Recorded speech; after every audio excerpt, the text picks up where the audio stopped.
Ya Bapa, kami serahkan waktu selanjutnya. Kami mau mendengarkan firman-Mu.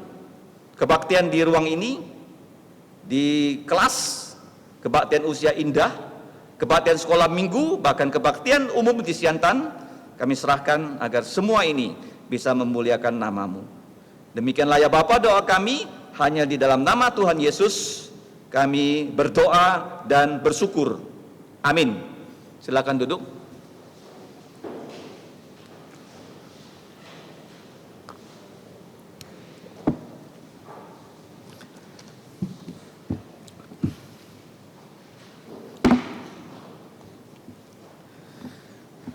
Saudara-saudari yang saya kasih dalam Tuhan Yesus Kristus, tadi kita sudah membaca secara bertanggapan Kisah Para Rasul pasal 5 dari ayat yang ke-26 sampai selesai.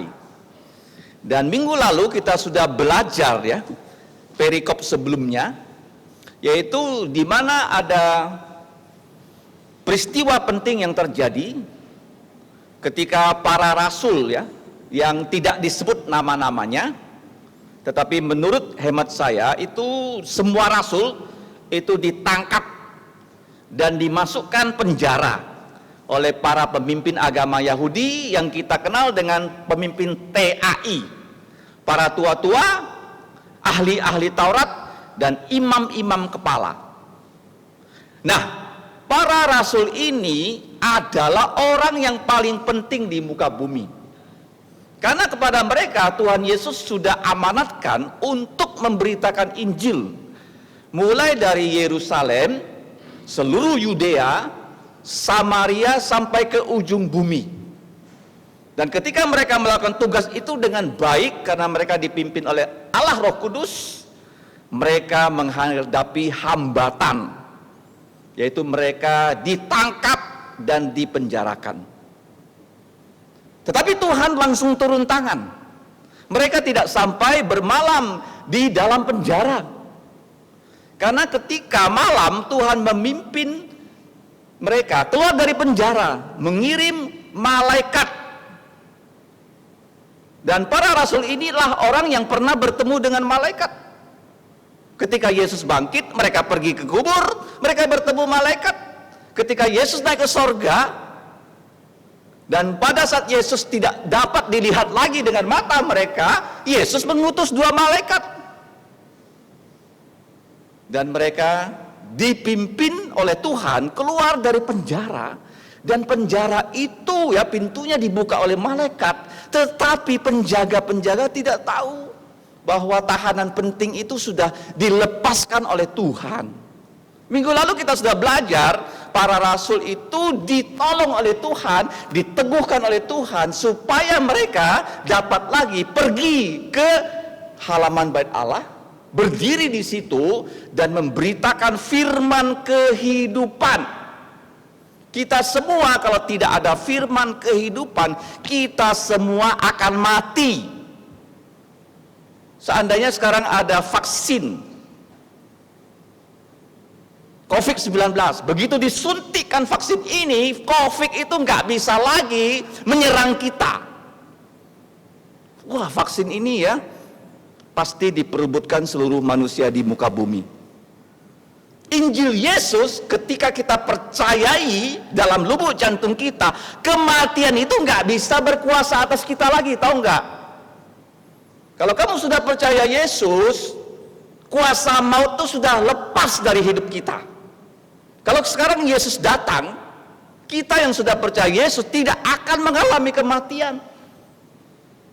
Dan para rasul ini membawa firman kehidupan ini dari Yerusalem, Yudea, Samaria sampai ke ujung bumi. Dan iblis tidak tinggal diam.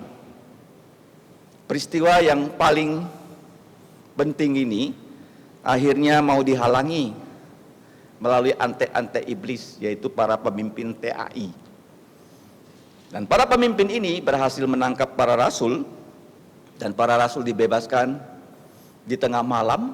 Dan pada saat mereka sudah bebas tidur di rumah, perintahnya jelas, kalian harus pergi lagi ke bait Allah di tempat kalian ditangkap.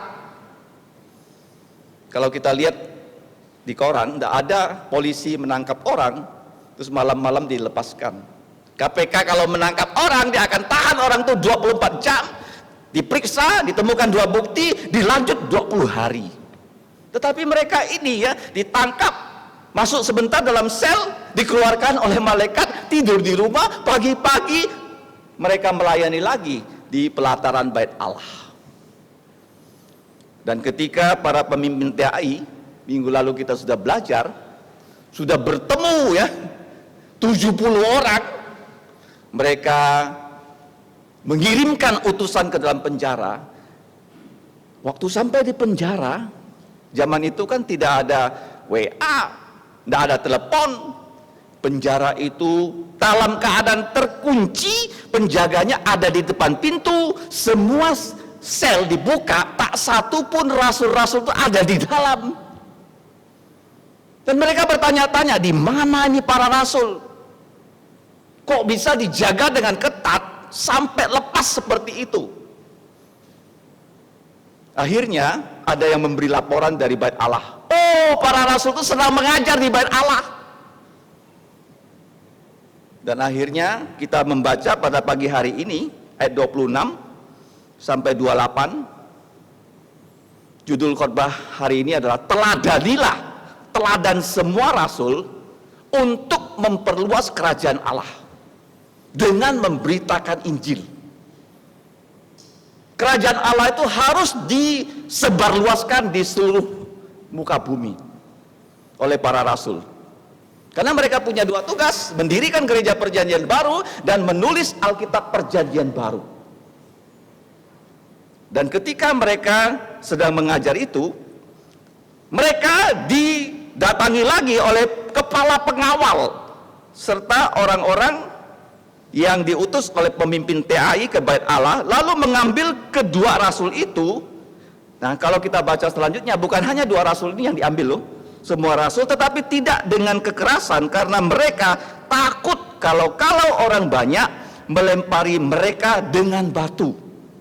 Mereka pun membawa keduanya, Petrus dan kawan-kawan, dan menghadapkan mereka, para rasul, ke mahkamah agama. Nah, kalau kita membaca perjanjian lama, mahkamah agama ini jumlahnya 70 orang, itu mewakili seluruh bangsa Israel. Jadi mahkamah agama ini dapat mengambil keputusan atas nama bangsa Israel. Seperti dahulu, sebelum negara Indonesia merdeka, yang mengatasnamakan bangsa Indonesia hanya 2 orang, Soekarno-Hatta. Insinyur Soekarno dan Dr. Andes Hatta, 2 orang. Jadi mahkamah agama ini mengatasnamakan semua orang Israel, 12 suku. Nah, kemudian apa yang terjadi? Ketika mereka sudah menghadapkan para rasul itu, imam besar mulai berkata-kata. Jadi kepala dari Sanhedrin ini, mahkamah agama, adalah imam kepala. Mulai berbicara mewakili seluruh bangsa Israel. Ini poin yang pertama. Ya, di mana para rasul itu punya tugas untuk mentuntaskan, yaitu menyebarluaskan ajaran Yesus ya di Yerusalem dan saat itu juga di seluruh Yudea. Kamu lihat di ayat 28 ya. Katanya imam besar ini, dengan suara keras kami melarang kamu mengajar dalam nama itu. Nama itu nama siapa? Nama Yesus. Namun ternyata kamu telah memenuhi Yerusalem dengan ajaran kamu, dan kamu hendak menanggungkan darah orang itu, darah Yesus, kepada kami. Nah, dari pembacaan ini ada hal-hal yang bisa kita catat. Yang pertama, mereka sudah dengan keras melarang para rasul mengajar dalam nama Yesus. Tetapi mereka ini tidak mau dari mulut mereka menyebut nama Yesus. Kenapa? Karena mereka sangat memusuhi Tuhan Yesus. Para pemimpin TAI ini, orang yang paling mereka musuhi adalah Yesus. Kalau kamu baca di dalam Injil Yohanes pasal 2, ketika Yesus mulai melayani, dia masuk dalam bait Allah, dia mengusir pedagang di halaman bait Allah. Siapa yang di belakang pedagang-pedagang itu? Pemimpin TAI yang korupsi di rumah Tuhan. Yesus bilang ya, ini rumah doa, kamu jadikan sarang perampok. Gereja sekarang juga banyak merampok tuh uang anggota gerejanya. Disuruh kasih persembahan dengan iming-iming. Kalau kamu memberikan persembahan 1 juta, Tuhan akan berkati kamu 10 juta. Kalau kamu mau diberkati, pendetanya harus naik Mercy, baru kamu bisa diberkati. Kalau pendetanya naik sepeda, jangan harap kamu bisa makmur, karena pendetanya miskin, kamu pasti miskin. Jadi pendeta-pendeta sekarang merampok ya uang dari jemaatnya. Persembahan yang masuk bukannya dipakai, disimpan di bank. Tuhan Yesus gak pernah nyimpan uangnya di bank loh, untuk dapatkan bunga loh. Dan ini semua perampok yang Tuhan Yesus bongkar kedoknya. Dan ketika Tuhan Yesus bongkar kedok pemimpin TAI ini, mereka paling benci sama Yesus. Namanya Yesus gak mau mereka sebut. Gak boleh mengajar dalam nama orang itu. Gak boleh ya kamu yang menanggungkan darah orang itu kepada kami.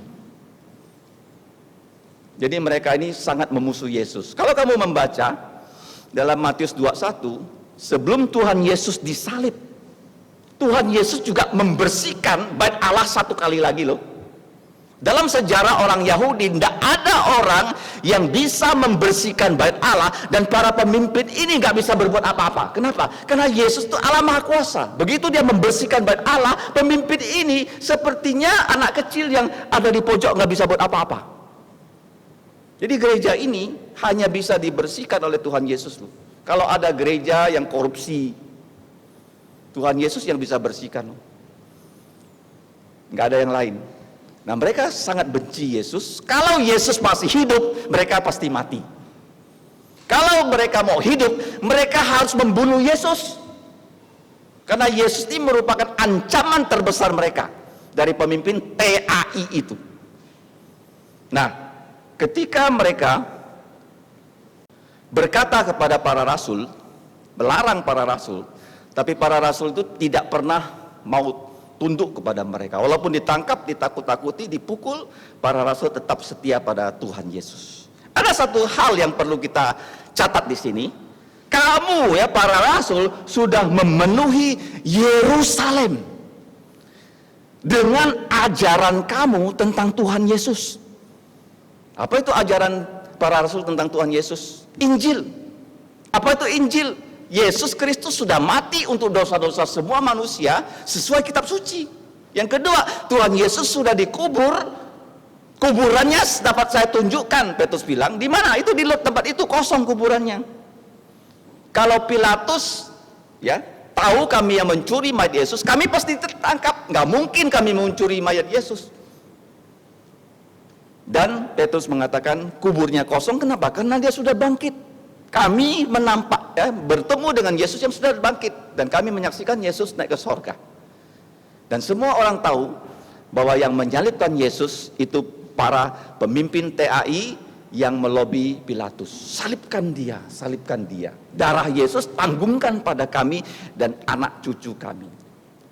Jadi Yesus dibunuh memang disalibkan oleh Pilatus, tetapi atas inisiatif dari pemimpin-pemimpin agama Yahudi ini.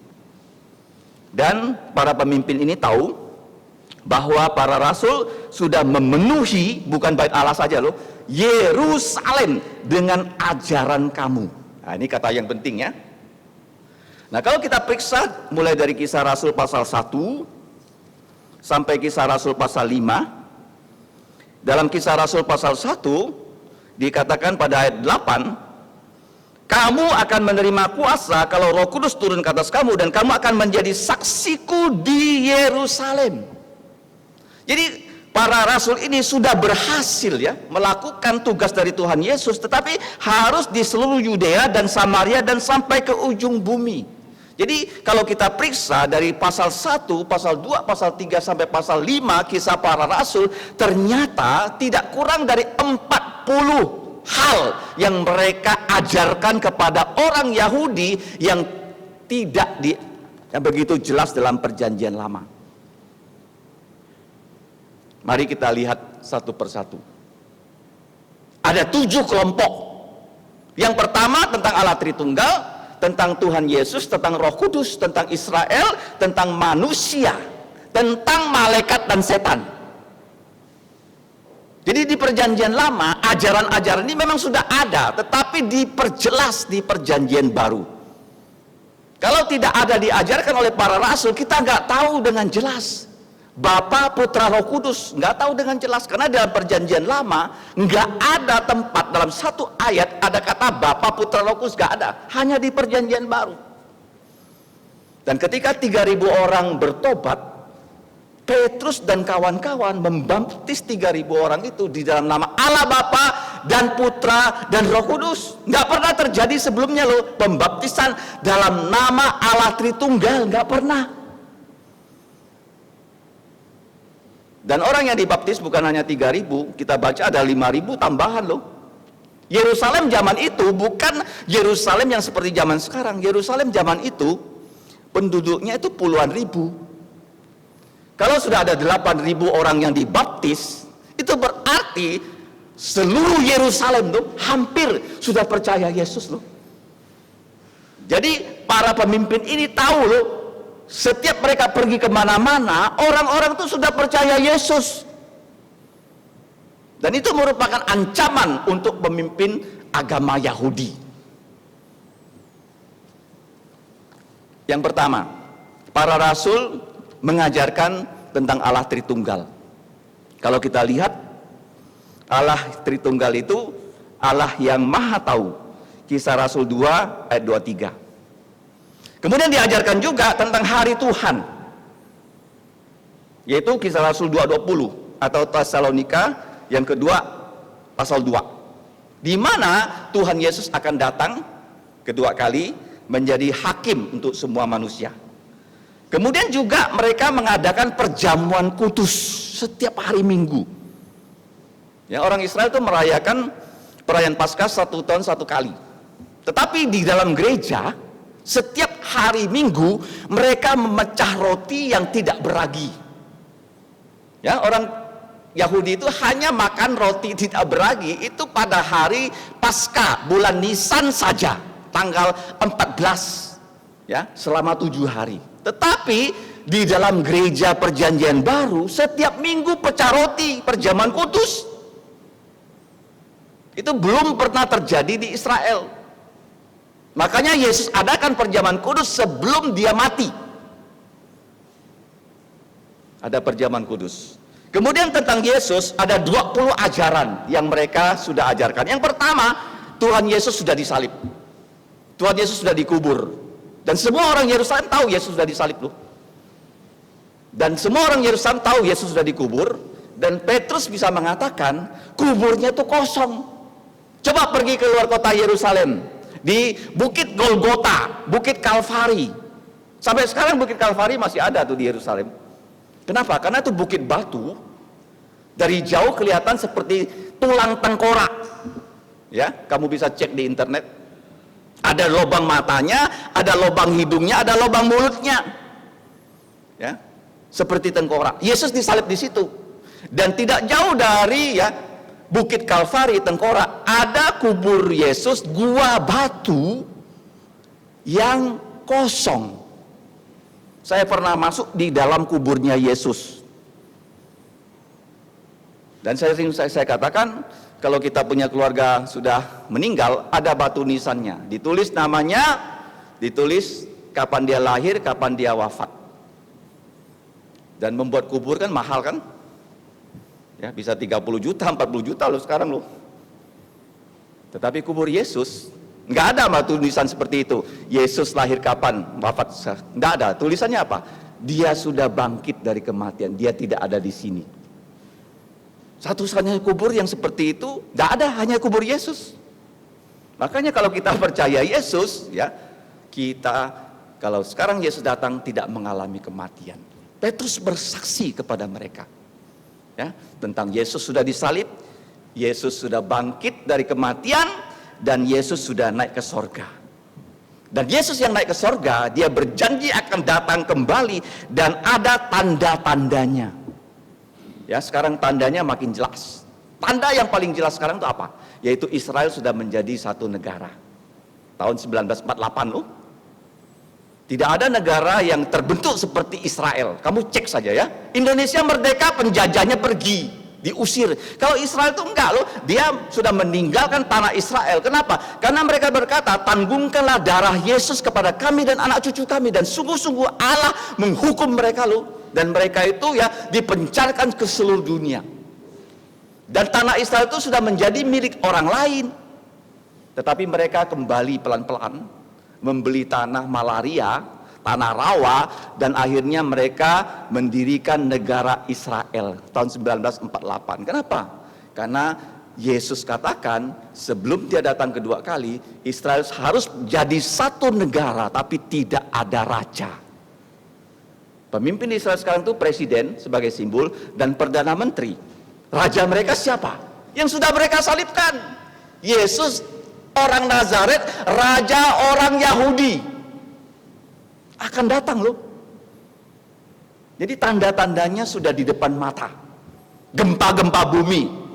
Ya, kalau kamu membaca koran ya, Indonesia sering gempa bumi. Kenapa? Yesus akan datang. Kamu baca lagi di koran, kenapa sekarang ada LGBT? Karena dunia sebelum Yesus datang akan menjadi seperti Sodom Gomora. Di gereja tertentu ada pengkhotbahnya LGBT loh. Nggak bisa tuh dibasmi, kecuali nanti Yesus datang, semua akan Yesus bersihkan itu. Paham ya? Nah, kemudian kita lihat Yesus itu dikenal oleh Allah. Kenapa? Karena dia dibangkit dari kematian. Kemudian dikatakan tubuh Yesus tidak rusak karena hanya dikubur selama 3 hari. Kemudian kita juga melihat dalam Kisah Rasul pasal 2, Kristus itu adalah putra Daud secara daging. Itu tercantum dalam Injil Matius pasal 1, silsilah Yesus itu jelas keturunan Daud. Kemudian Kristus itu walaupun dia manusia 100%, tapi sebenarnya dia adalah Allah 100%. Kisah Rasul 3:13. Dan Kristus itu gelarnya sudah sering kita katakan banyak di Alkitab. Nggak ada ya Allah yang disembah oleh satu agama sebanyak nama-nama dan gelar-gelar dari Allah yang kita sembah di Alkitab. Kalau Tuhan izinkan, tahun ini kita akan menerbitkan lagi kalender dengan nama-nama dan gelar dari Allah kita, Allah Bapa, Allah Putra, dan Roh Kudus. Setiap hari ada nama baru, gelar baru di situ. 365 nama dan gelar loh. Kalau kamu periksa, tidak ada agama yang nama-nama Allah mereka sebanyak itu. Ya, saya sudah katakan apa cara bersyukur pada Tuhan. Ya, sebut namanya dengan tepat, itu sudah bersyukur pada Tuhan. 2, tiru sifatnya, tiru sifatnya. Kalau kamu sudah percaya Yesus, ada sifat Allah dalam Yesus yang kamu miliki. Yang ketiga, beritakanlah karyanya dalam Alkitab. Nah, karya Allah itu bukan hanya terbatas dalam hidup kita loh, tetapi juga karya Allah di dalam Alkitab dan dalam sejarah gereja. Kamu beritakan bahwa Allah yang kita sembah itu Allah yang hidup dan yang benar. Yang di luar Alkitab itu Allah yang mati dan palsu. Manusia yang bikin Allah itu.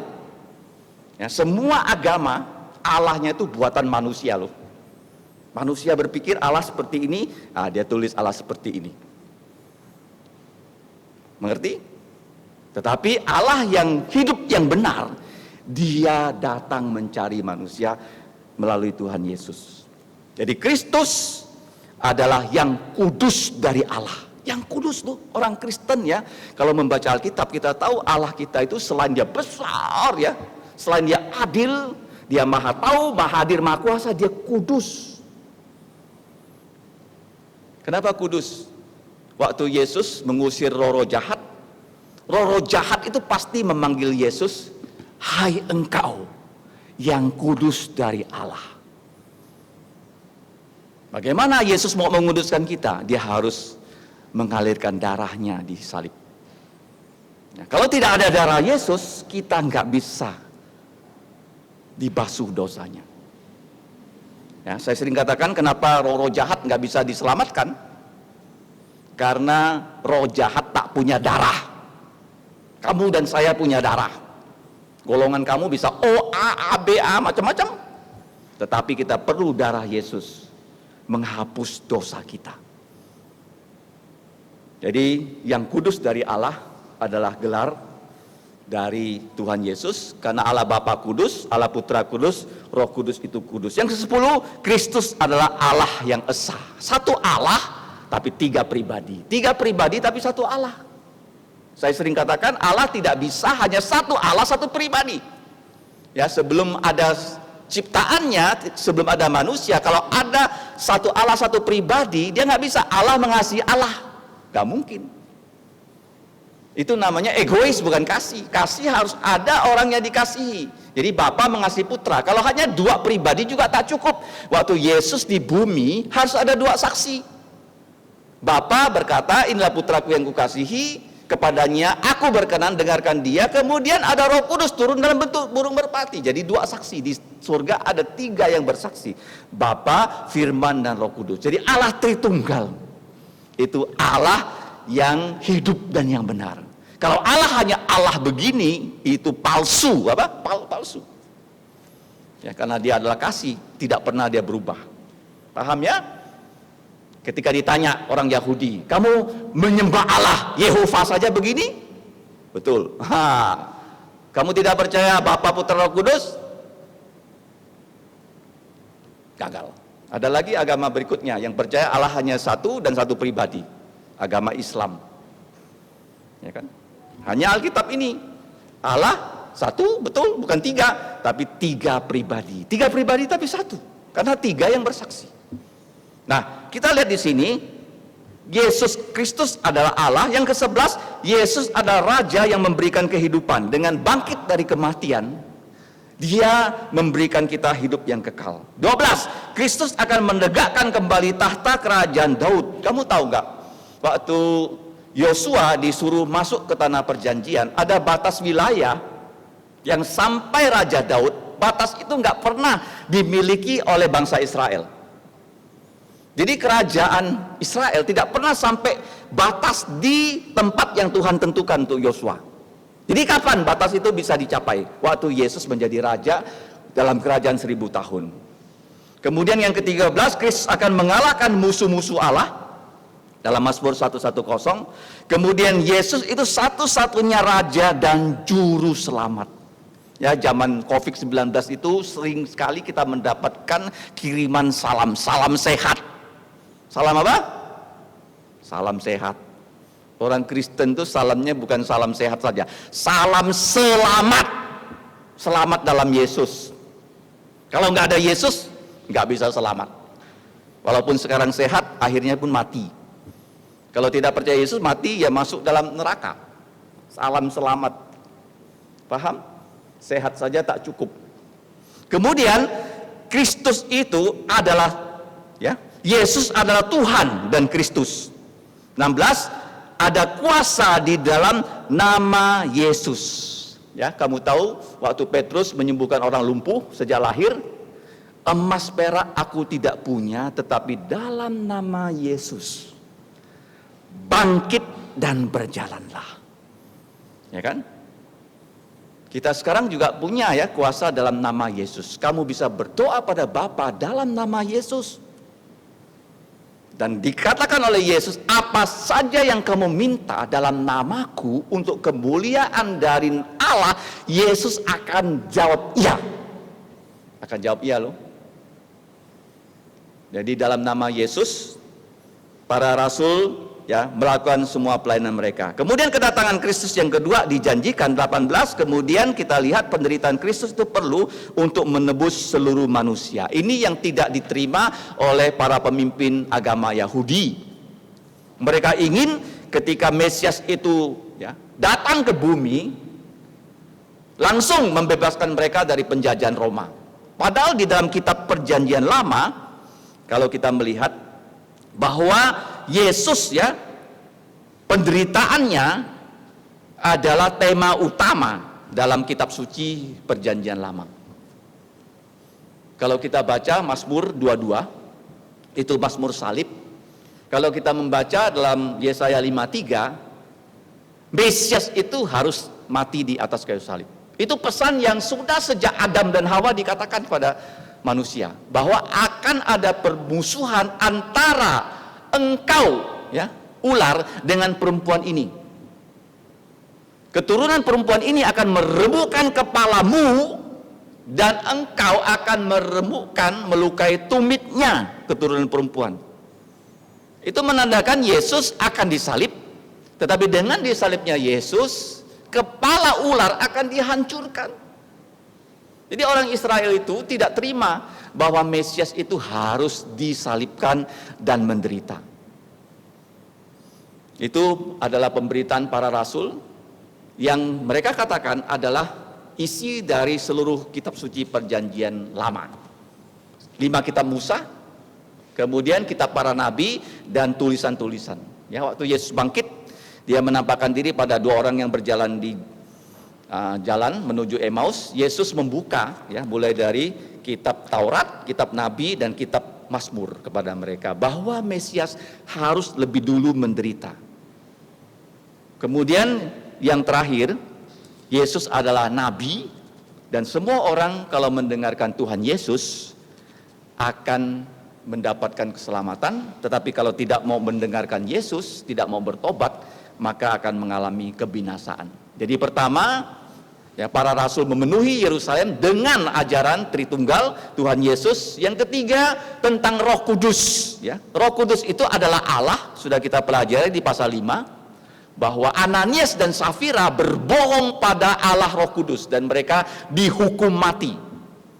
Dia adalah Allah. Roh Kudus itu bukan tenaga sakti seperti ajaran sesat, ya, dari saksi Yehova. Mereka mengatakan Yesus itu Allah kelas 2. Allah yang sejati itu Yehova, Yesus itu diangkat jadi Allah karena, ya, dia pertama-tama manusia. Itu ajaran sesat. Yang ketiga, tak ada Roh Kudus tuh. Roh Kudus itu roh Allah, tenaga sakti. Padahal di Alkitab dikatakan apa? Bapa adalah Allah, Putra adalah Allah, Roh Kudus adalah Allah. Kemudian Roh Kudus yang adalah Allah, dia memenuhi semua orang percaya. Ya, supaya kita yang penuh dengan Roh Kudus bisa melayani Tuhan Yesus. Apa maksudnya dipenuhi Roh Kudus? Roh Kudus memenuhi kita kalau kita belajar firman. Paham, ya? Waktu kita percaya Yesus, kita sudah dibersihkan dengan darah Yesus. Tapi kalau kita tidak tahu firman, Roh Kudus itu, ya, tidak akan memakai kita untuk pelayanan. Jadi kita penting loh, di rumah setiap hari kamu harus membaca Alkitab. Harus tuh.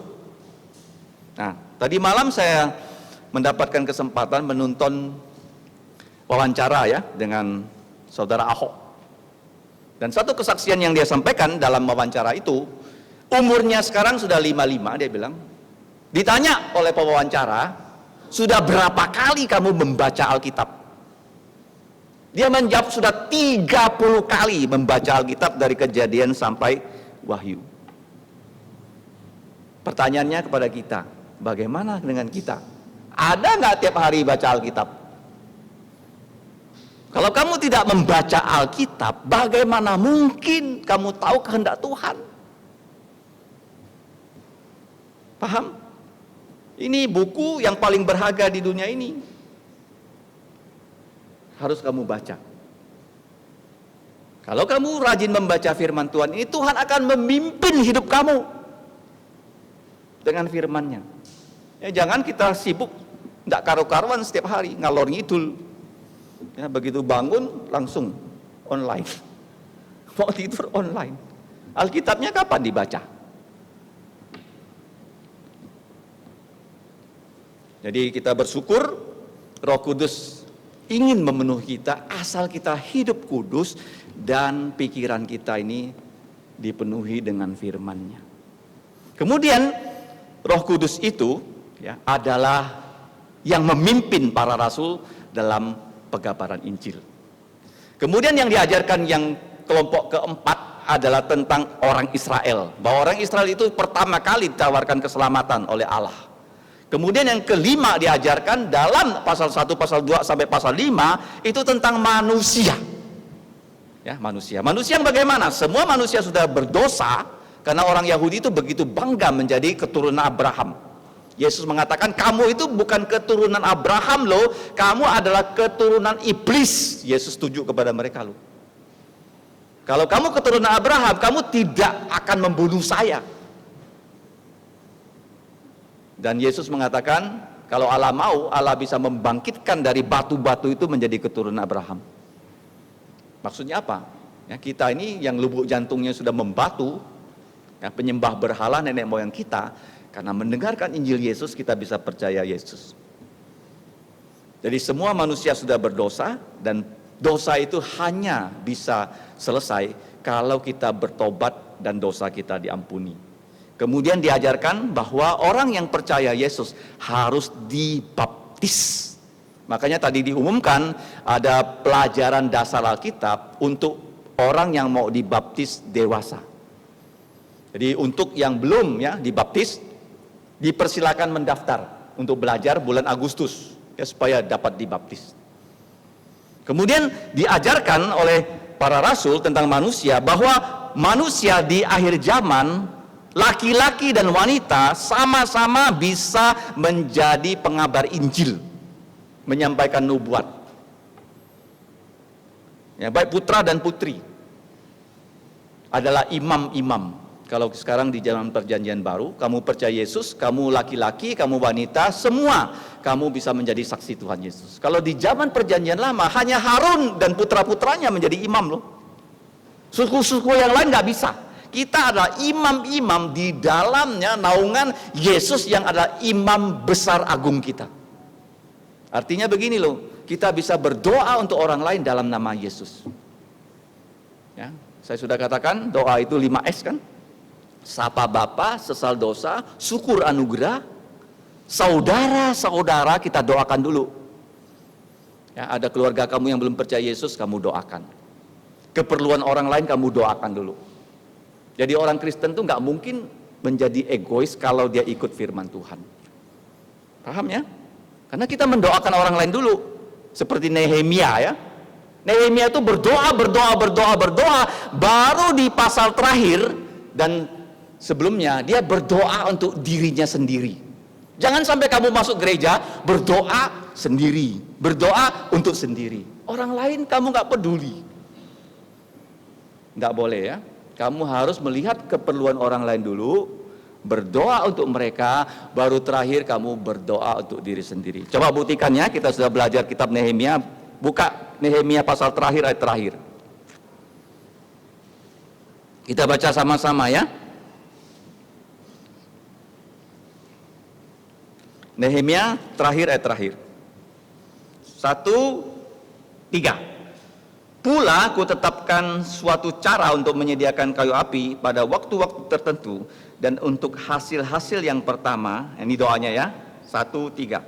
Ya Allahku, ingatlah kepadaku demi kesejahteraanku. Sapa Bapa, sesal dosa, syukur anugerah, saudara didoakan. Jangan lupa doa untuk gereja, untuk negara, baru diri sendiri, dan selesaikan dalam nama Tuhan Yesus. Jadi ini merupakan ya suatu hal yang akan dilakukan oleh orang percaya, baik laki-laki dan wanita. Yang keempat tentang manusia, keselamatan itu untuk semua manusia, segala suku bangsa. Yang kelima dan keenam tentang manusia, manusia itu ada tubuh dan jiwa. Kalau orang itu meninggal, tubuhnya itu dikubur, tapi jiwanya kalau percaya Yesus dibawa malaikat ke sorga. Kalau tidak percaya Yesus, jiwanya langsung dilempar ke dalam neraka. Tidak ada yang namanya hantu, nggak ada. Kenapa ada orang melihat hantu? Orang yang mati itu pulang ke rumah, itu ada roh jahat yang menyamar membohongi kita. Orang begitu mati langsung dia dilempar ke neraka atau dibawa ke sorga. Nggak bisa lagi dia gentayangan di bumi. Manusia itu ditipu ya oleh roh jahat dan iblis. Sampai orang menyembah nenek moyang. Dia pikir nenek moyangnya masih ada, bisa dikontak, nggak bisa. Itu adalah roh jahat yang menyamar. Kemudian kita lihat 7, pelayanan dari para rasul itu adalah pelayanan rendah jantung. Masih ingat Petrus berkata kepada orang yang lumpuh sejak lahir, emas perak aku nggak punya, tetapi dalam nama Yesus bangkit dan berjalanlah. Ya, kita memang sekarang boleh miskin secara fisik, tetapi kamu punya apa? Dalam nama Yesus dan Alkitab. Kalau kita hidup sesuai dengan firman Tuhan, Tuhan akan menuntun kita melakukan kehendaknya. Kemudian disebutkan tentang manusia yang disembuhkan sejak lumpuh waktu dia lahir, di dalam dia percaya Yesus dan di dalam nama Yesus. Kemudian yang ke-9 tentang manusia ada pengampunan dosa melalui pertobatan.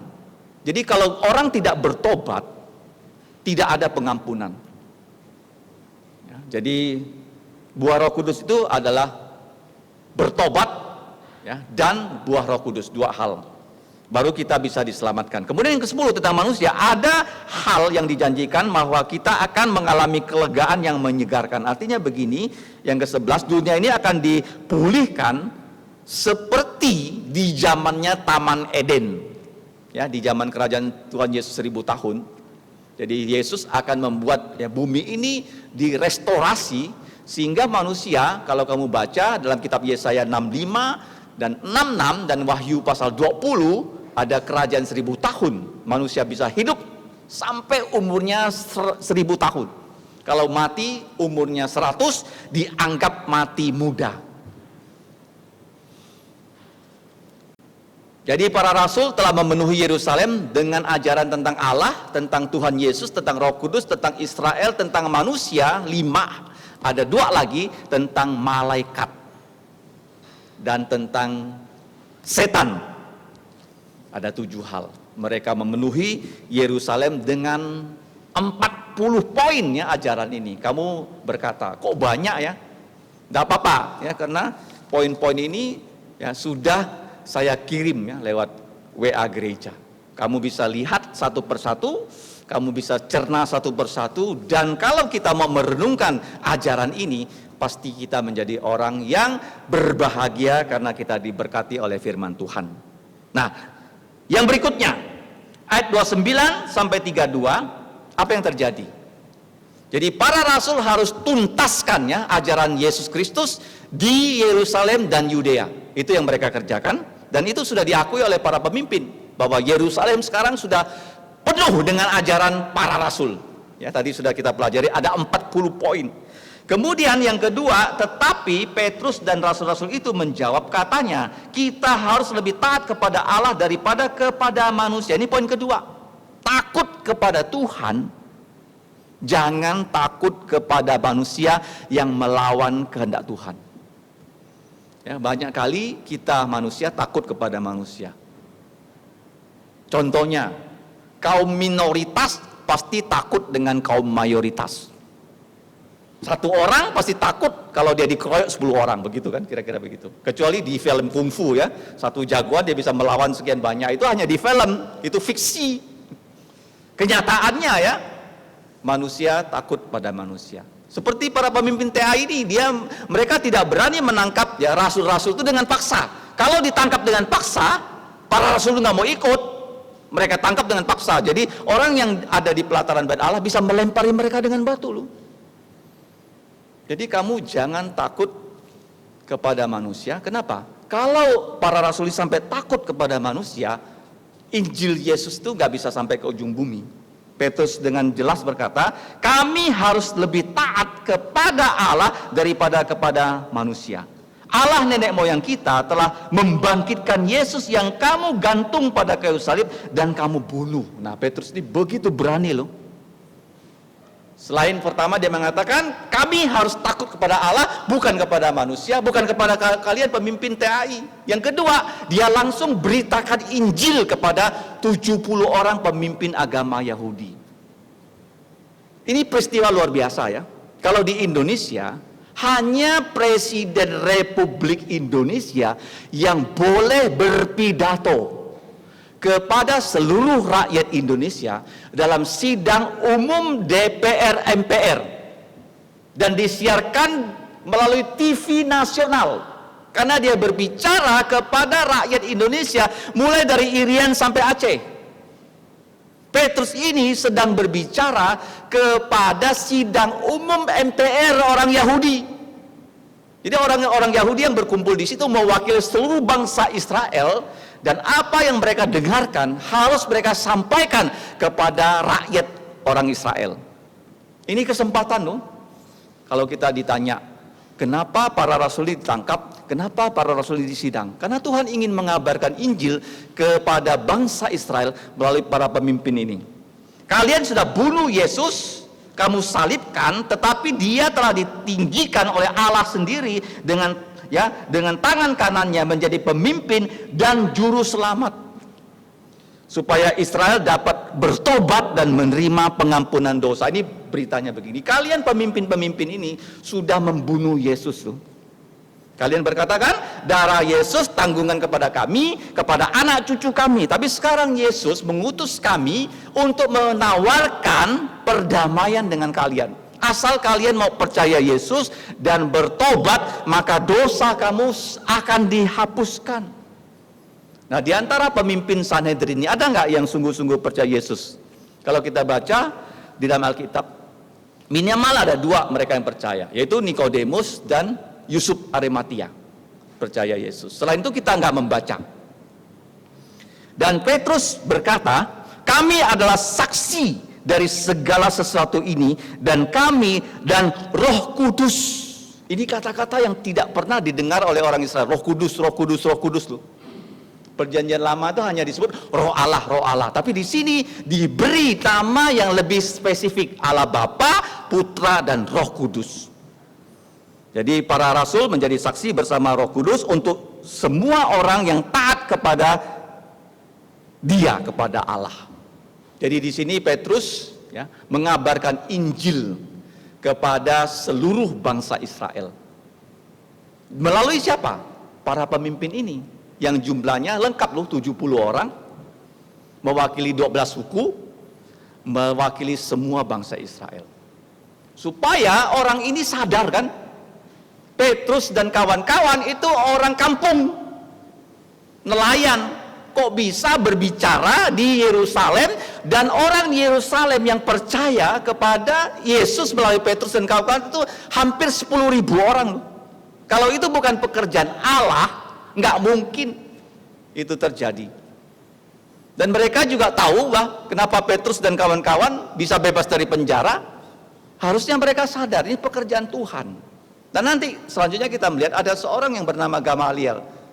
Dia lebih waras pikirannya loh daripada pemimpin-pemimpin yang lain. Petrus berkata, kalian ini sudah membunuh Yesus, tapi Yesus sudah dibangkitkan dari kematian. Nah, di muka bumi ini banyak kali pemerintahan kalau mau berkuasa dia harus berani membunuh orang loh. Kamu baca dalam sejarah dunia satu pemerintahan bisa berkuasa karena dia berhasil membunuh musuh-musuhnya. Tetapi dalam gereja itu beda loh. Kita yang melayani Tuhan, mengabarkan Injil, kita itu termasuk Yesus dan para rasul dibunuh oleh musuh-musuhnya. Tapi apa yang terjadi? Yesus bangkit dari kematian. Itu bedanya Orang berkuasa dengan membunuh, tapi Yesus berkuasa, dirinya rela dibunuh, tetapi dia bangkit dari kematian. Makanya kalau kita baca dalam sejarah gereja, banyak pengabar Injil itu mati karena mengabarkan Injil. Nah, kenapa mereka tidak takut mati? Tapi jangan mencari mati kan? Karena kita percaya, sekalipun kita mati, Tuhan bisa membangkitkan orang mati. Setan nggak bisa. Setan hanya bisa membunuh, setan hanya bisa berbohong. Tetapi Tuhan, Dia bisa membangkitkan orang mati. Jadi Petrus berkata, kalian membunuh Yesus, tetapi Yesus sudah bangkit dari kematian. Kalian kan berbohong kan? Mengatakan mayat Yesus dicuri. Dan kalau itu terus kamu lakukan, itu dosa yang paling jahat. Di mana kalian tidak mengaku Yesus sudah bangkit dari kematian. Dan karena mereka berkata begitu, orang Yahudi itu percaya Yesus mayatnya dicuri, sehingga banyak orang Yahudi tidak percaya Yesus dan binasa karena pemimpin-pemimpin TAI ini. Jadi kita perlu berdoa ya, kita punya pemimpin yang bisa takut pada Tuhan. Kalau punya pemimpin yang jahat seperti itu, rakyatnya masuk neraka. Dan kita lihat yang selanjutnya, di mana ada tuaian yang Tuhan berikan kepada para rasul. Setelah Petrus mengabarkan Injil, apa yang terjadi ya? Yang terjadi justru ayat 33, mendengar perkataan itu, tertusuklah jantung mereka dan mereka bermaksud membunuh rasul-rasul itu.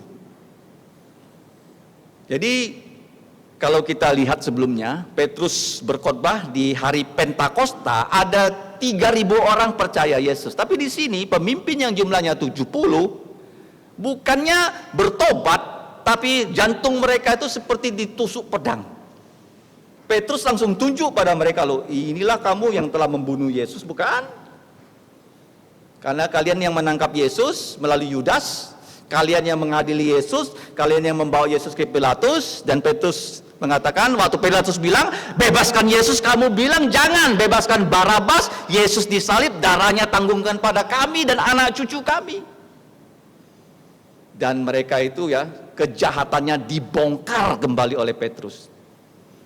Dan bukan hanya mereka ya membunuh Yesus, mereka berbohong lagi loh. Yesus yang sudah mereka bunuh, sudah bangkit, mereka sebarkan di masyarakat hoax. Yesus itu bukan bangkit, mayatnya dicuri Petrus dan kawan-kawan. Kalau betul Petrus yang curi mayat Yesus, Petrus dan kawan-kawan pasti ditangkap Pilatus. Kok nggak ditangkap? Petrus bilang Yesus sudah bangkit kok. Kami saksi. Dan mereka yang dibongkar kejahatannya bukannya bertobat. Ya kadang-kadang kita jawab itu loh. Kita sudah berdosa, ditegur dosanya, kita nggak mau bertobat, malah kita benci orang yang menegur dosa kita. Contohnya Herodes, ditegur dosanya oleh Yohanes Pembaptis, dia malah membunuh Yohanes Pembaptis. Firman Tuhan kalau menegur kita seperti pedang bermata dua, dalam surat Ibrani, yang lebih tajam daripada pedang bermata dua, bisa membelah tulang dan sumsum. Tapi hasilnya mereka dimusuhi, bahkan mau dibunuh. Nah, tetapi di sini tuaian yang pertama, walaupun ada permusuhan, yang kedua ada yang namanya toleransi sementara. Kita baca dalam ayat 34 sampai ayat yang ke-40. Tetapi seorang Farisi dalam mahkamah agama, kalau imam kepala itu orang Saduki ya, bukan Farisi. Orang itu bernama Gamaliel, seorang ahli Taurat yang sangat dihormati seluruh orang banyak, bangkit dan meminta supaya orang-orang itu disuruh keluar, jadi para rasul disuruh keluar sebentar. Sesudah itu ia berkata kepada mahkamah agama sidang itu, hai orang-orang Israel. Kamu perhatikan kata-katanya, hai orang-orang Israel. Jadi waktu Pak Jokowi berpidato kan dia bilang, hai saudara-saudaraku sebangsa dan setanah air. Jadi sidang ini mewakili seluruh orang Israel loh. Jadi Petrus dibawa ke situ supaya bisa bersaksi untuk seluruh orang Israel melalui pemimpin mereka. Pertimbangkanlah baik-baik apa yang hendak kamu perbuat terhadap orang-orang ini. Sebab dahulu telah muncul si Teudas yang mengaku dirinya seorang istimewa, dan ia mempunyai kira-kira 400 orang pengikut, tetapi ia dibunuh dan bercerai-berailah seluruh pengikutnya dan lenyap. Jadi Gamaliel ini bukan hanya dia tahu kitab suci, tapi dia tahu sejarah. Ini penting loh. Kita orang Kristen harus belajar banyak. Bukan hanya kitab suci, sejarah pun kita harus tahu. Makanya Bung Karno bilang apa? Jas merah, jangan lupa sejarah. Ya, sejarah itu kamu petik yang baik, kamu ikuti yang baik. Yang buruk jangan kamu ulangi. Ya, itu sejarah. Banyak orang nggak mau belajar sejarah, akan gagal. Dan dia berkata, pengikutnya itu kocar-kacir secara pemimpinnya dibunuh. Ini selalu begitu loh. Kalau ada sebuah pergerakan, kalau pemimpinnya itu ditangkap dan dihukum mati, gerakannya itu akan mati. Seperti Osama bin Laden kan, berhasil ditangkap oleh Presiden Obama, gerakannya pun sudah habis. Dunia begitu loh. Kalau kamu mau membinasakan satu gerakan, tangkap pemimpinnya dan bunuh pemimpinnya, gerakannya akan mati. Dan dia lanjutkan, ya, ada lagi orang yang bernama Yudas di Galilea. Dia punya banyak pengikut dan melakukan pemberontakan, tetapi setelah Yudas ini tewas, sama pengikutnya pun bubar. Nah, kemudian ayat 38, karena itu aku berkata kepada kamu, janganlah bertindak terhadap orang-orang ini, ya, biarkanlah mereka, sebab jika maksud dan perbuatan mereka ini berasal dari manusia, tentu akan lenyap. Tetapi kalau berasal dari Allah, kamu tidak dapat melenyapkan orang-orang ini.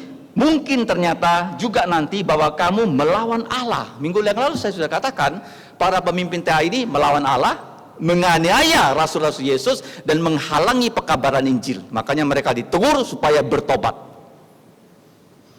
Kemudian nasihat itu diterima. Nah, Gamaliel kalau kita baca, dia adalah gurunya Paulus, gurunya Saulus. Tetapi kenapa bisa ya Gamaliel itu mengatakan jangan menganiaya orang Kristen, tapi Saulus setelah itu menganiaya orang Kristen? Kenapa? Guru dan murid ini punya tindakan yang berbeda. Karena Tuhan ingin kondisi Yerusalem dan sekitarnya itu aman, supaya para rasul bisa selesai memberitakan Injil seluruh Yerusalem, Yudea, Samaria, nanti ke ujung bumi.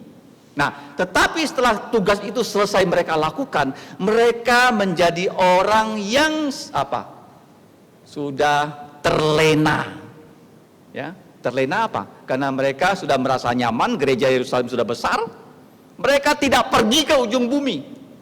Sehingga Tuhan izinkan Saulus menganiaya orang Kristen, sehingga orang Kristen ini akhirnya nyebar. Ya, bukan hanya di Israel, tapi sampai di Antioquia, Syria, karena dikejar-kejar oleh Paulus. Seperti zaman sekarang, orang tidak akan pindah kalau tokonya tiap hari buka, ada yang datang dagang di situ, beli dan laku. Ya kan, tiap hari dia buka toko, ya, seperti gereja kan, tiap hari kita buka gedung gereja, hari Minggu orang datang kebaktian, persembahannya cukup, ya, untuk operasional, tutup lagi minggu depan begitu, ada AC-nya, tempatnya indah. Kita nggak mau pergi dari tempat ini. Ini menjadi menara gading. Nah, bagaimana caranya Tuhan membuat mereka kocar-kacir?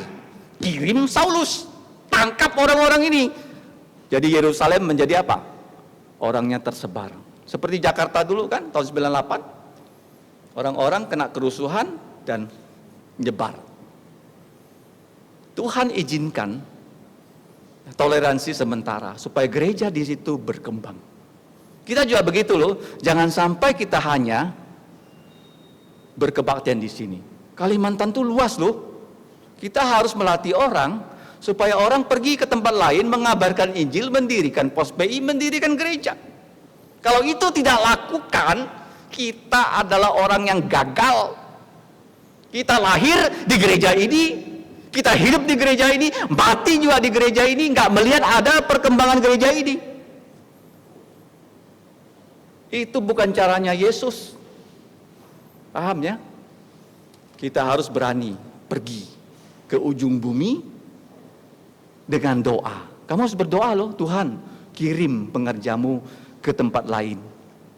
Tapi kalau kamu berdoa, kamu harus berani bayar loh. Nanti Tuhan panggil anak kamu. Siapa tahu ada anak kamu dipanggil jadi penginjil, mau dikirim ya ke mana? Ke Irian. Kamu harus rela juga, termasuk kamu. Jangan hanya berdoa-berdoa minta Tuhan mengirim penginjil-penginjil, tapi anak sendiri dipanggil, nggak boleh. Anak saya hanya boleh jadi insinyur dokter, jadi penginjil, janganlah. Jangan begitu. Tuhan ingin kita mengabarkan Injil, mendirikan gereja sebanyak-banyaknya di akhir zaman. Nah, Gamaliel ini kalau kita lihat nasihatnya diterima karena Allah ingin memberikan waktu kepada para rasul untuk menyelesaikan tugas di Yerusalem, Yudea dan Samaria. Sampai selesai waktunya mereka itu nina bobo di situ, terlena, nggak mau pergi. Baru ya kalau kamu baca di Kisah Rasul 9, Saulus yang berlawanan dengan gurunya menangkap orang Kristen, menganiaya orang Kristen, melawan Yesus, menghalangi pemberitaan Injil. Akhirnya Saulus itu ditangkap. Teroris jadi misionaris. Teroris. Siapa teroris pertama di Alkitab? Paulus. Ya. Teroris yang paling jenius itu Paulus. Nggak ada teroris sejenius dia seluruh dunia. Paulus, Saulus. Tapi Tuhan bajak dia dari teroris jadi misionaris. Itulah keunggulan Injil loh. Kamu ya kalau hidupmu berdosa, kamu dulu preman. Kalau ikut firman Tuhan, saya bilang bisa jadi pendeta. Saulus teroris loh, tapi Tuhan ubah jadi misionaris karena dia sudah terima Yesus. Nah akhirnya mereka itu memanggil para rasul. Pemimpin ini nggak mau kalah ya. Sebelum dilepas, para rasul itu disesah. Kalau kamu baca dalam kitab Perjanjian Lama, Ulangan 25 ayat 3, orang Israel itu ya diizinkan Allah kalau ada orang mau dihukum cambuk. Ya. Berapa kali? 40 kurang 1. Jadi dicambuk ya, seperti Yesus dicambuk 39 kali. Setelah dicambuk mereka dilepaskan dan mereka dilarang mengajar dalam nama Yesus. Sesudah itu mereka dilepaskan. Apa yang terjadi? Tuaian yang pertama, permusuhan. Tuaian yang kedua, ada toleransi sementara. Mereka tidak akan ditangkap lagi. Mereka punya waktu untuk menyebarkan Injil.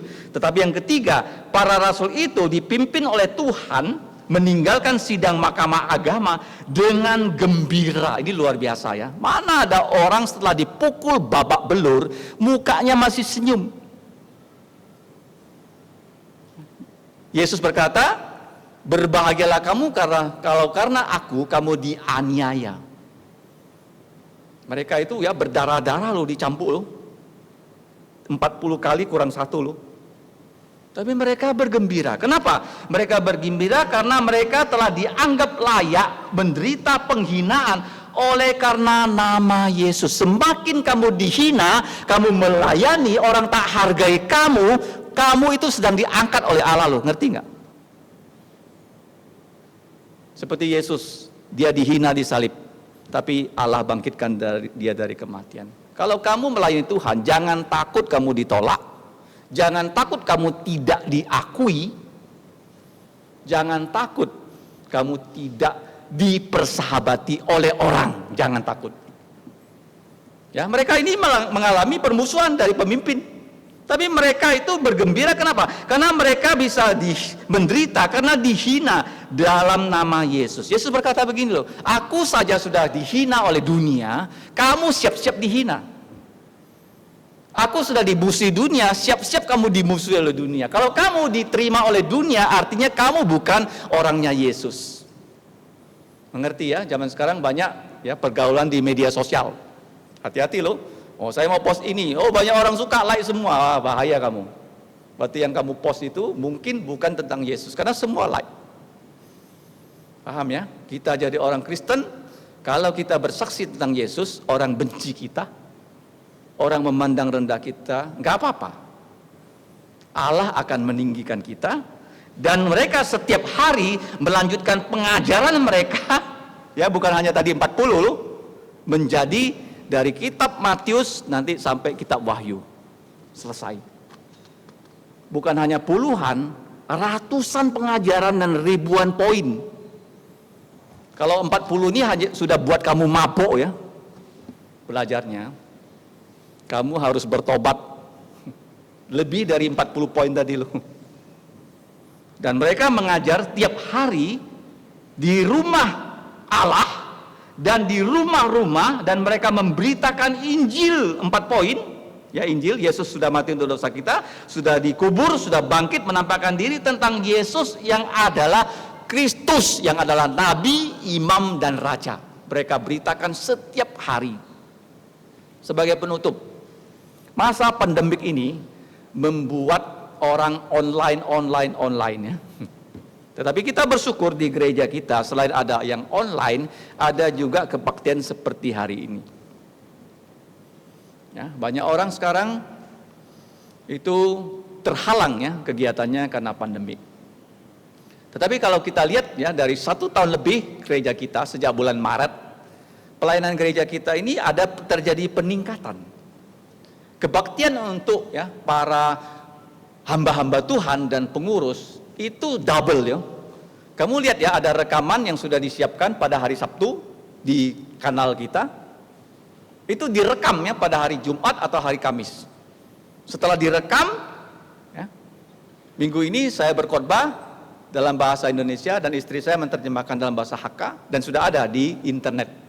Dan orang-orang yang berkebaktian di kelas dan di rumah memakai itu.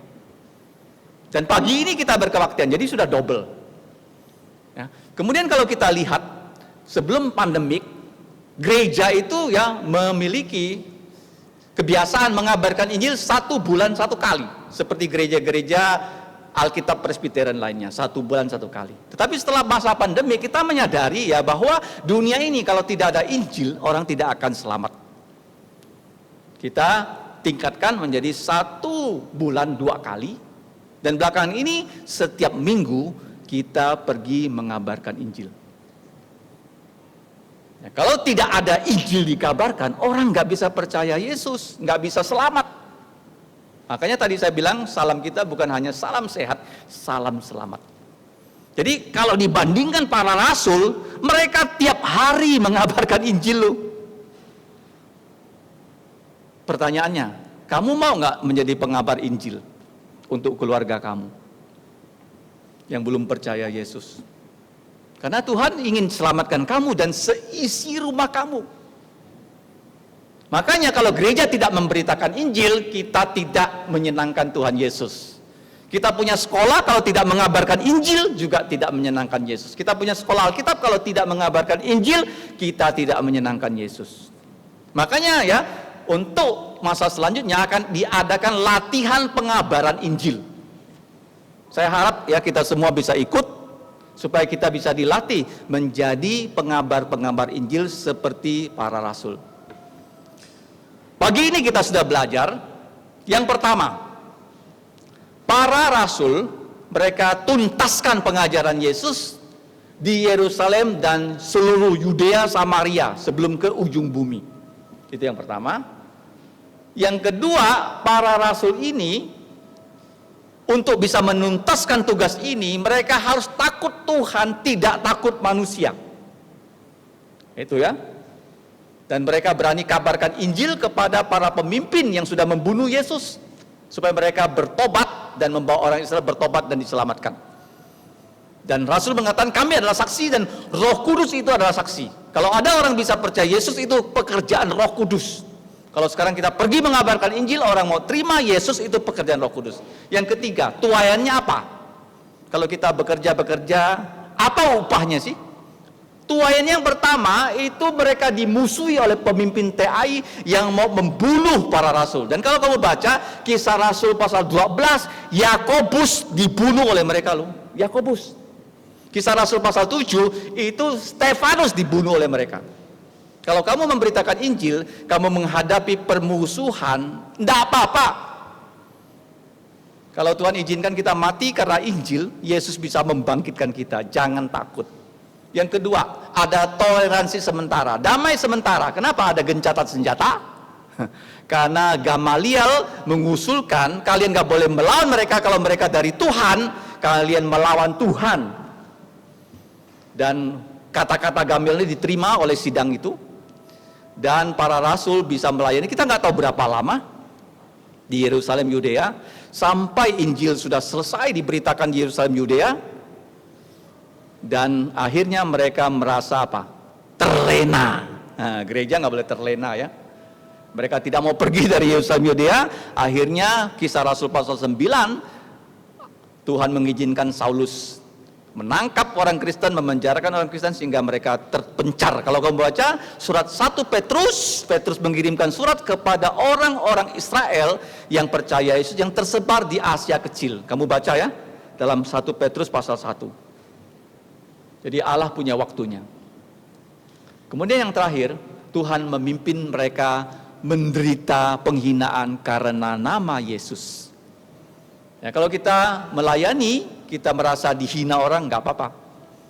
Ketika kita dihina, sebenarnya Tuhan sedang meninggikan kita. Seperti orang menghina Yesus, menyalibkan Yesus, Allah membangkitkan Tuhan Yesus. Dan mereka bisa memberitakan firman dan Injil setiap hari di bait Allah dan di rumah-rumah. Artinya begini loh, kita memberitakan firman jangan hanya di gereja, makanya kita harus melatih kalian menjadi pengabar Injil di rumah-rumah kalian. Kalau itu tidak dilakukan, kita tidak berbuat sesuai dengan Alkitab. Gereja ini bukan hanya khotbah hari Minggu loh, walaupun itu penting loh. Kamu yang mendengarkan khotbah harus sampaikan Yesus di rumah kamu. Paham? Makanya pengabaran Injil, pelatihannya sangat penting yang akan diumumkan gereja. Dan saya harap kita semua bisa belajar. Dulu saya pun nggak tahu bagaimana mengabarkan Injil loh. Saya lama di gereja yang tidak mengabarkan Injil. Kalau gereja tidak mengabarkan Injil, bagaimana anggota gerejanya bisa mengabarkan Injil? Gak mungkin. Kalau gembala sidangnya tidak mengabarkan Injil, bagaimana mungkinnya anggota gerejanya mengabarkan Injil? Seperti dokter, kalau dia tidak melatih dokter, gak ada dokter. Penginjil juga kalau tidak melatih penginjil, gak ada penginjil baru. Makanya harus kita sukseskan. Salam selamat, apa? Salam selamat, bukan hanya salam sehat. Kalau salam sehat cukup divaksin ya. Kalau salam selamat harus ikut pelatihan pengabaran Injil yang sudah pernah kita lakukan di Hanura Permai 16 tahun yang lalu loh. Mengabarkan Injil di gereja, di rumah-rumah. Mari kita berdoa.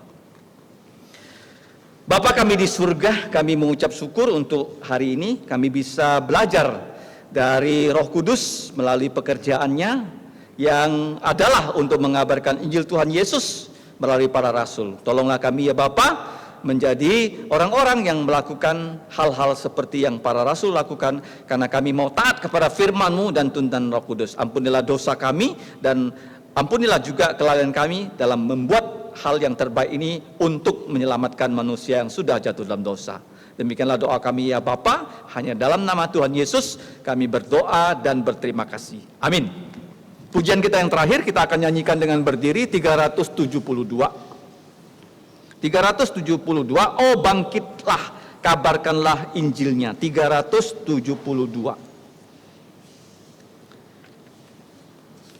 Oh bangkitlah, kabarkan Injil Tuhan kepada umat seluruh dunia, agar tahu Allah mengasihinya, tak seorang yang akan binasa.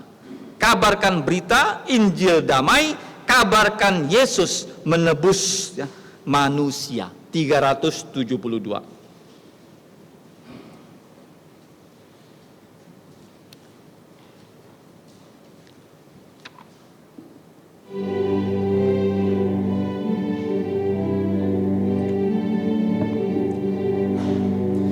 Oh bangkitlah, kabarkan Injil Tuhan kepada umat seluruh dunia, agar tahu Allah mengasihinya, tak seorang yang akan binasa.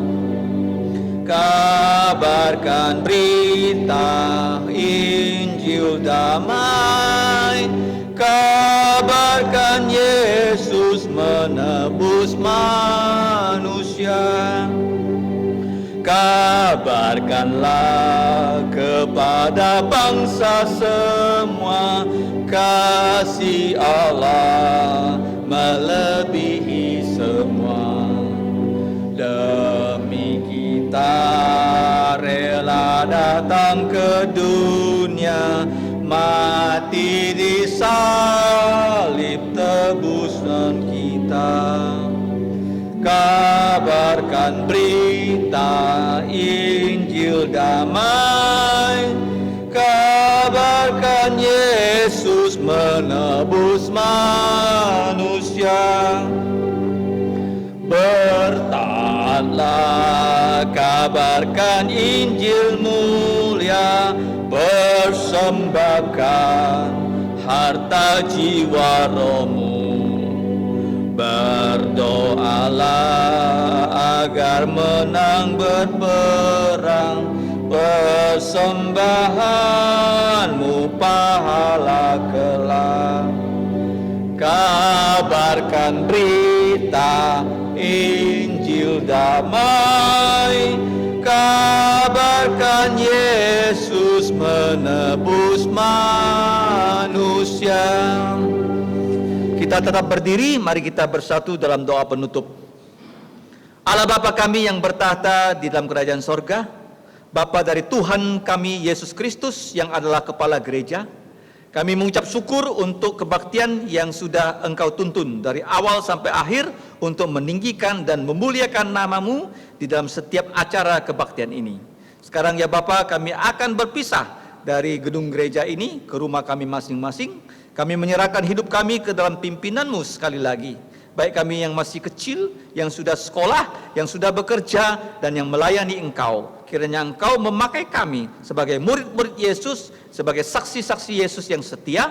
Kiranya kami hidup sesuai dengan firman-Mu, dan Roh Kudus bekerja melalui kehidupan kami untuk menyelamatkan manusia yang binasa melalui Injil Tuhan Yesus Kristus. Ya Bapa, tolonglah kami semua agar kami melakukan pekerjaan-pekerjaan ini untuk menyambut kedatangan Yesus kedua kali yang sudah di ambang pintu. Ya Bapa, kami percaya kalau kami hidup sesuai dengan firman-Mu dalam tuntunan Roh Kudus, kami akan memuliakan nama Engkau, karena Engkaulah yang mempunyai kerajaan dan kuasa dan kemuliaan sampai selama-lamanya. Di dalam nama Tuhan Yesus Kristus kami berdoa dan berterima kasih. Amin. Amin. Amin. Amin.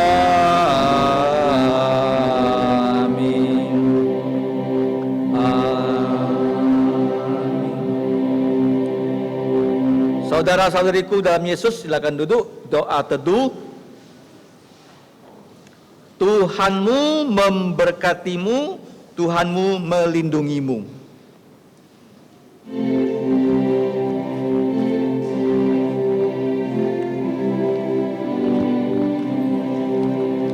Tuhan memberkatimu, Tuhan melindungi, menyinarimu, memberi kasih karunia